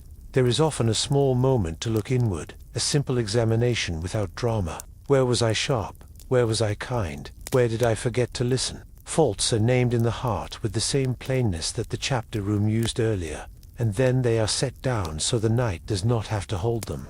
The sign of peace is small, sometimes no more than a shared bow across the choir. In a moment, a last song will rise that many know by heart, even without books. A gentle antiphone to Mary often closes the office in these houses, its tune changing with the seasons the way fields do. but its trust steady. It is the one song many brothers could hum even when their hands are too sore for work and their eyes too full for reading. Voices float up and fall back like swallows at dusk. Then a blessing is given, no speech, just a shape drawn in the air. That rests on every head, and the house answers with a single amen that sounds like a door closing softly. The great silence begins here, a silence that is not empty but full of promises. In a moment, we will walk from the choir into the dormitory and learn how silence becomes sleep. The dormitory is long and simple, sometimes a single hall with beds, set in a careful row, sometimes small rooms along a passage, depending on the century and the house. Mattresses are straw, clean and changed by season. Blankets are plain, pillows are modest. Many houses ask brothers to sleep in their habit or in a light tunic so they can rise for the night office without fumbling. Shoes rest neatly at the beds, foot turned in the same direction to keep the room from becoming a dark maze. A small lamp burns at the end of the hall, trimmed low so it guides without troubling. In a moment, we will listen to the rules that keep this room kind when words are asleep.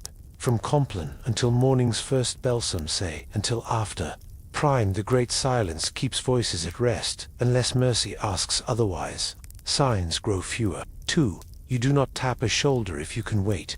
If a brother coughs hard, the infirmarian speaks with the gentlest thread of sound, because care outranks rules. If a guest needs help at a late hour, the porter answers like water answers thirst, quietly and without delay.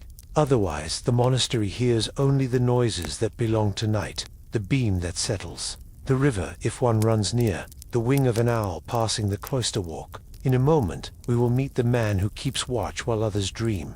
The night watch is a rotating kindness. One brother serves for a week, sometimes the same who kept the hours before dawn, sometimes another who knows the rope and the doors. He moves with soft feet along the cloister, pausing where wind tries the latch, where rain looks for a gap, where a candle waits for rescue in a draught. He carries a small lantern shaded to protect both flame and sleep. He glances at the water clock and the candle he marked earlier, the same humble friends we met at the start of the day, and he nods when they agree with his bones. If clouds hide stars, he trusts the reed's steady drip. If frost slows the drip, he trusts the slow fall of wax. In a moment, we will walk his path and see what he checks when he passes the church. He stops at the door and listens. The nave is dark, save for a lamp by the altar, its pool of light like a held breath. He checks the wick with a neat tool and feeds the oil if needed, not for ceremony first, but for safety. He scans the floor, for a forgotten book, a stool not put away, little things that turn into big things at night. He feels the bell rope with his palm and knows whether it will ask for wax on the hands at the next rising. His patrol is not suspicion, it is care. A watched house sleeps more deeply. In a moment, we will return to the dormitory, because sleep here has its own customs that keep waking gentle when it comes in the dark, when the bell for the night office will be early. Brothers lay out what they will need in order: belt, shoes, a small cloak if the season asks for it. They do not stack them where a hand can knock them down. The elder who sleeps near the door listens for the first stir and rises first. Young men learn timing from that small courtesy. Latrines the road where a channel carries waste away, reached by a covered walk so rain does not turn kindness into ordeal. No one speaks on that path either. The night keeps its promise. If a man cannot sleep, he lies still and prays with the breath instead of counting. In a moment, we will look at the clocks again, because they become the only voices allowed until dawn. The candle that measured the night in the keeper's small room keeps measuring. Its pins fall with a soft tick into a tray and tell the watcher a story without words. The water clock raises its smooth line in the bowl, a silver tongue in dim light. The watcher knows how winter asks for more patience, and summer less. How a storm that presses on the roof speeds the drip, because pressure loves small pipes. How a warm night makes wax soft. These adjustments are not errors, they are friendship. He also knows how long the house needs between Compline and the night office to make waking kind. Too little, and prayer is sour. Too much, and sleep steals the psalms. In a moment, we will stand beside him when the hour comes and the rope waits. In his hand, the first strokes for the night office do not crash. They walk into the dormitory like a shepherd, steady and humane. Brothers turn, sit, and rise as if one learned it from another in a chain that reaches back farther than anyone can name. Sandals find feet. A sleeve is pulled straight by touch. Alone, beds receive a quick smoothing so the room will not look like a storm in the morning. The procession down the stair is slow enough to keep knees safe, fast enough to honor the bell's plain request. The choir stalls receive them as they are, some alert, some blinking, all willing. In a moment, we will leave them to their psalms and return to the other rooms, because the great silence continues there and has its own sounds. The kitchen rests, but not carelessly. Ashes in the oven are banked, so a thief's spark will not wander. A jar of water sits near the hearth, because cooks learn old lessons from old fires. The refectory's tables are wiped and dry, benches tucked in so no barefoot toe finds an edge. The guest house keeps one lamp alive for late arrivals, but doors inside are drawn so light does not wake the tired. The infirmary hears many rhythms, the light snore, the restless turning, the peaceful breath of someone whose fever finally broke. The night watch stops there longest without lingering, the way you look in on a child and look away to let sleep do its work. In a moment, we will listen to the monastery itself, apart from its people. Stone makes gentle weather at night. It trades heat back to the air a little at a time and turns footsteps into soft announcements. The cloister walk holds a small draught that tidy smells and brings a thread of stars into the covered space. Water finds its usual path in gutters and channels, muttering where it was told to go by long-gone hands. Even the small garden breathes differently. Plants exhale their own night air, and the earth cools with a sigh you almost hear. If the monastery hears the world now, it is distant the late cart, the far dog, the river's larger sentence. The silence is not a wall. It is a lake that holds these sounds like stones under the surface. In a moment, we will touch a friendly myth again. That silence means nothing happens, much happens. The house repairs itself in this quiet. Anger dissolves because no tongue feeds it. Sorrow softens because breath is given room. The body knits, as any body will if you give it time and warmth. Even memory works at night, laying the day in order the way the librarian lays quires for sewing. The great silence makes this possible by guarding the edges. No talk to reopen wounds, no argument to wake the blood, no work to tangle muscles that should lie straight. When a true need calls sickness fire, a traveler, at the gate it is answered quickly, and the silence closes again like water around a hand. In a moment, we will prepare to end the night and carry the benefits forward. Near dawn, the watcher lifts the shutter to look east. If stars are gone and the fog square over the orchard is rising as we learned earlier, he makes his last adjustments. If snow has made the night bright and confusing, he trusts the candle and the water more than his eyes. He has already seen the house through one great tide down into rest, and now he will help it rise. He checks the rope for a roughness that might burn a palm, and he moves his shoulder the way he always does before a careful pull. The bell will not startle. It will invite. In a moment, we will let the first note go, and feel how the great silence hands the morning to Lords without dropping it. The bell speaks, and the silence steps aside like a courteous host.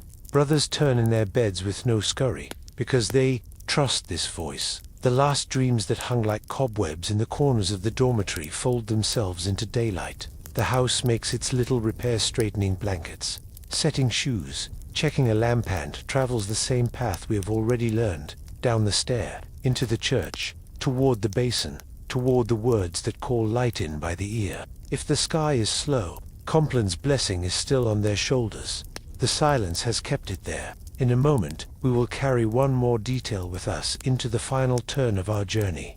You have seen how candles and water told hours long before iron teeth bit wheels in towers. You have heard how stars fill in for wax, and wax for stars, and how a man's bones are the oldest clock of all when trained by years. Soon we will visit the wall where the sundial waits, the workshop where a monk toys with a small weight and a verge, and the town beyond the gate that has learned to listen to the abbey's hours as if they were its own. We will walk through winter nights and summer dawns, and watch how Bedtime taught a whole countryside to breathe together. For now, keep the night's lesson close. Silence is not absence. It is a craft, and Complin is the hand that begins. it each evening with a blessing that makes morning easier to believe. Morning returns, the way it always does, and the bell greets it like an old friend. But morning is not the same in January as it is in June, and the monastery knows this without charts. In winter, night is wide, and the offices inside it grow longer to match. In summer, dawn hurries, and prayers tighten their weave so work can meet the early light. The house breathes with the sky. You saw it already when the keeper of hours watched the fog square over the orchard. You felt it when Lords painted darkness thin. Now we will walk a full year in a few calm steps and listen to how seasons set the pace without a single number on a dial. In a moment, we will stand at a wall with a simple shadow that tells a gentle truth. On a sunny day, a sundial on the south wall of a cloister looks like modest art. A short metal rod throws a shadow onto lines, scratched or painted on stone. The brothers do not crowd around it, but they glance as they pass. The mark does not shout 9 or 10. It simply shows where the sun is on the arc that belongs to this place. Many historians think medieval monasteries used unequal hours, which is a soft way of saying that the space between bells stretches in winter and shrinks in summer. A day still holds the same prayers, but their timing leans with the sun. The sundial agrees with the bell's old wisdom rather than bossing it. In a moment, we will look up at clouds and see how a house keeps time when the wall is blind. Clouds erase shadows. Fog hides roofs. Snow makes the world brighter than it should be. On those days, the sundial rests, and other friends speak. Water in a bowl, wax on a candle, stars when they return. A monk may also carry the year in his head, the way a farmer does. He knows when dawn comes early by the memory of last year's wheat, and he knows when dusk lingers by the way bees refuse to go home. The bell rope in his hand does not care which tool he used, star, drip, or bone, it only carries his choice into the air. In a moment, we will step into a workshop where a curious brother plays with weight and wheel, because another voice for time is awake in the same century. In some houses, long after our day's habits were settled, a monk or a hired craftsman began to toy with a bar that rocks, a tooth that clicks, and a weight that falls under control. The idea that a wheel could be stopped and started in a heartbeat's pattern, what later people call an escapement, was a quiet revolution. It did not arrive everywhere at once. It did not silence bells. Many historians think the first mechanical clocks near monasteries appeared toward the close of the 13th century and early 14th, and even then they were more like loud sculptures than precise watches. They rang hours. They did not count minutes the way we do. Imagine a wooden frame in a bell tower, ropes wound around drums, stones hanging as weights, and a bar with small teeth that lets a wheel step instead of slide.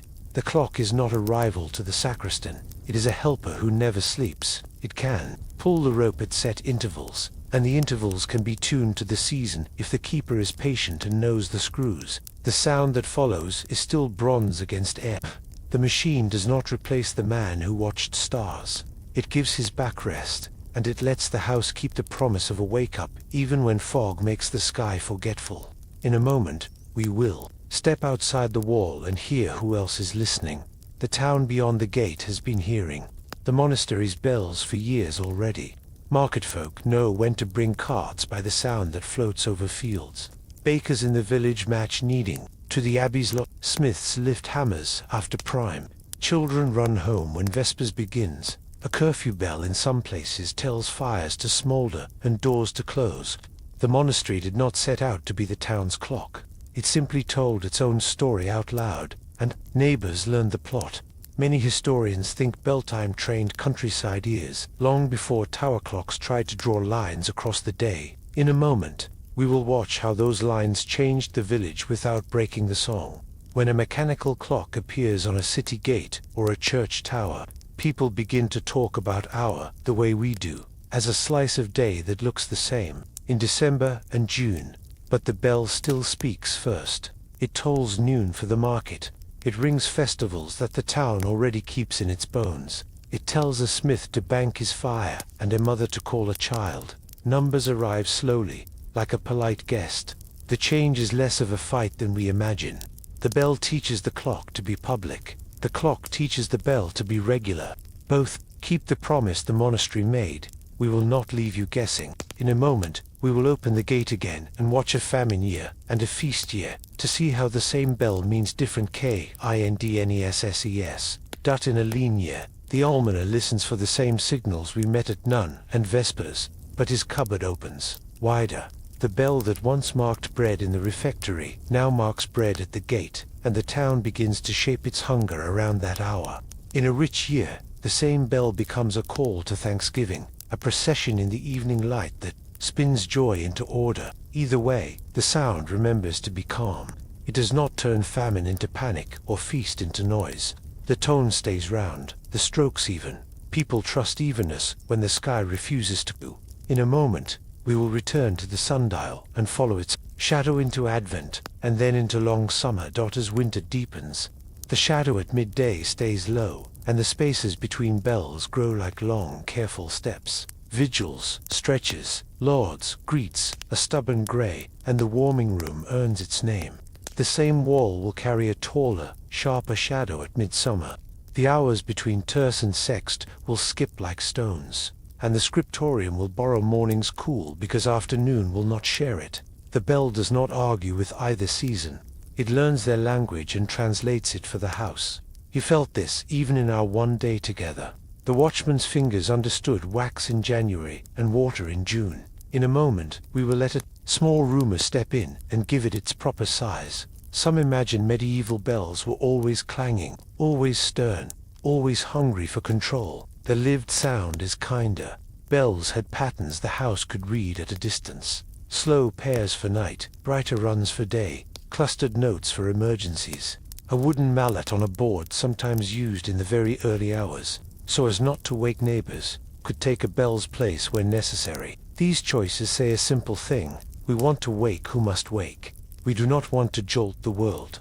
If you walk through a year at an abbey with good neighbors, you learn to love the bell as a voice, not a whip.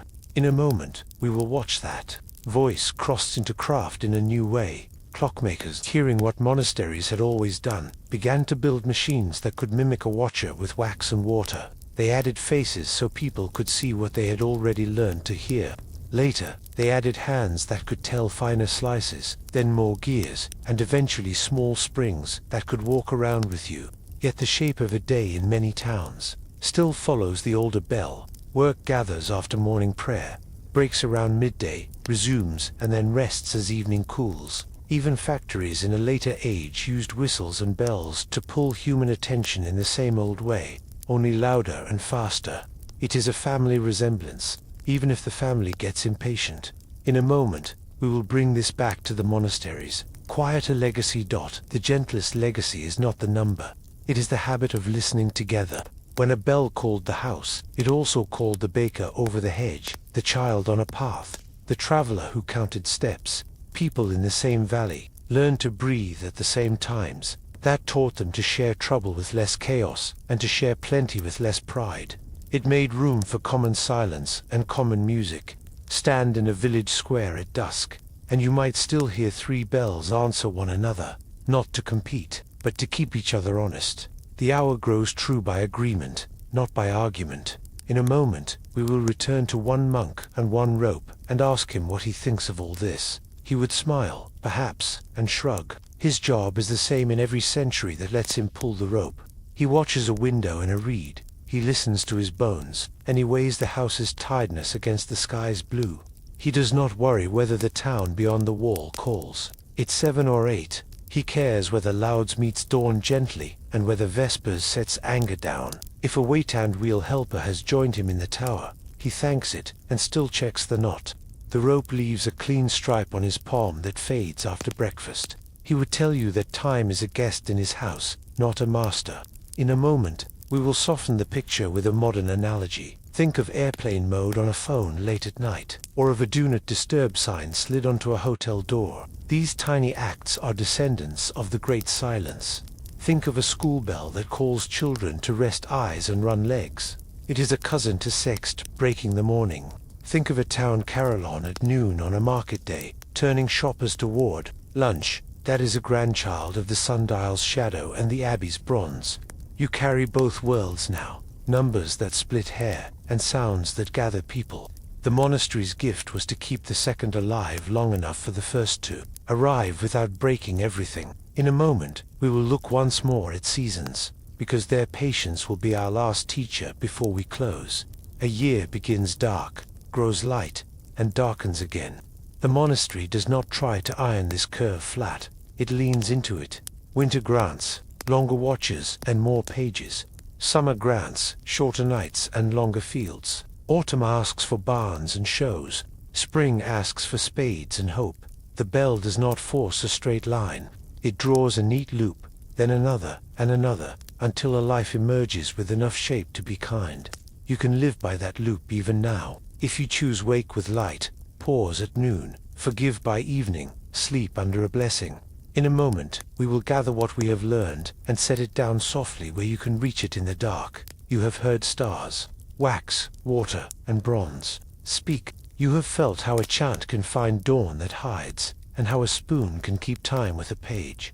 You have watched a gate teach 2 time zones to shake hands. You have walked from winter to summer and back with a shadow on a wall. The inventions that came later Will's hands. Faces are useful. They are not the whole. The whole is a house that listened to the sky and to itself, then taught the valley to listen to. If we return to the hook, we opened with how a day can keep shape. Without clocks we now hold our answer calmly. Bells told time by telling people they belonged. In a moment, if you ask for a rap, we will close the loops and let the sound of this year fade into a breath steady, enough to carry you to sleep. We began with a wide bell waiting like a metal moon, and 3 quiet questions. How does a monk find the right moment on a winter night when clouds hide the stars? How does a day keep its shape when light keeps changing? And how do work and prayer weave together when no one says 8 o'clock? Now, after a slow walk through 1 house and 1 year, the answers sit close to your hands. The right moment is found by friends that never needed number stars when they show, wax when they don't, water when wax lies, and the steady memory of a keeper whose bones have learned the sky. A day keeps its shape by agreement, by a bell that gathers breath, a psalm that marks a turn, a spoon that lifts in time with a sentence, a door that opens and closes kindly, and work and prayer weave by listening fields, answering weather, hands answering bells, the page answering pauses, the gate answering both the road and the tower without a quarrel. We watched the hours stretch in winter and shrank in summer, and the house leaned with them, not against them. We saw lords paint darkness thin, prime set plans without fuss, terse steady the hand, sext turn reading into a clock for soup, none invite gardens and care, vespers stitch the day closed, and Compline lay a blessing over sleep. We heard how silence is not empty but full of repair, how confession becomes a small medicine, how hospitality keeps a threshold soft, and how simple tools, candles, jars, sundials, say now in voices you can trust. Even the first clumsy machines, with their rocking bars and careful teeth, arrived as helpers, not masters. They learned to pull a rope at the rhythm a man already knew, and this is why the story still matters. The monastery's gift was never only timekeeping. It was time-sharing. A bell did not just measure an hour, it gathered a valley. Bakers, smiths, travelers, and children learned to breathe together.